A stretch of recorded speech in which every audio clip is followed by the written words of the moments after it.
আমাকে ছেড়ে তুমি কোথায় চলে গেছো মা?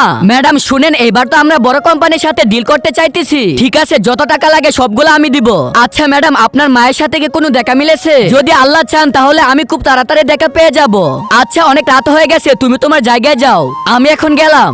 এরপর যখনই আমি রাস্তার ভিতরে জ্যামে পড়ে যাই, আরে ওই ড্রাইভার শুনেন, এখানে গাড়িটা রাখেন। তখনই আমি বৃষ্টির ভিতরে ছাতা নিয়ে আন্টির কাছে যাই। আরে মা, তুমি চলে এসেছো, আমি তো তোমার জন্য অনেকক্ষণ অপেক্ষা করতেছিলাম। এই ধরো, তুমি তোমার সবজি নিয়ে যাও, আর এখানে তোমার বাকি টাকাগুলো আছে না, এটাও রাখো তোমার কাছে। আরে এগুলা পরে রাখেন, আগে বলেন বাসায় যান না কেন আপনি?